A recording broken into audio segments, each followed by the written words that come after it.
Personnellement, moi j'ai toujours été inexorablement attiré par la technologie, et plus particulièrement par la robotique, d'autant que je m'en souvienne. Et au fil des années, naturellement, j'ai eu un problème d'équilibre entre cet amour pour la robotique et mes valeurs. Alors il y a eu on va dire un premier tournant.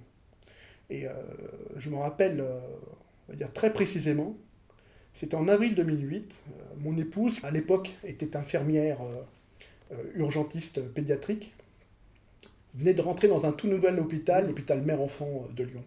Alors qu'elle revenait à 7h30 du matin de sa nuit de 12 heures, et que je pensais qu'elle allait être heureuse de découvrir un tout nouveau bâtiment, de travailler dans ce tout nouveau bâtiment avec tout le confort qui est associé, en réalité ça a été tout le contraire. Et c'est là où elle m'a annoncé qu'elle pensait plus que sérieusement de quitter le métier qu'elle faisait depuis une quinzaine d'années avec passion en réalité.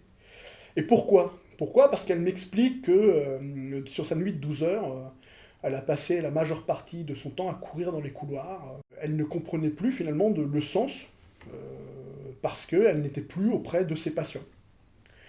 Et c'est elle qui, en avril 2008, m'a posé cette question en me disant, mais toi qui fais des robots, dis, mais pourquoi tu ne conçois pas un robot pour aider les infirmiers et les infirmières dans leur quotidien?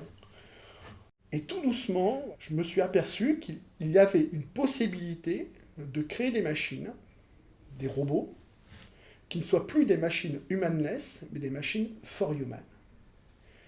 D'où la création de la société Meanwhile, pendant ce temps-là, parce que nous proposons des solutions pour que, pendant ce temps-là, les femmes et les hommes puissent faire quelque chose de bien plus important.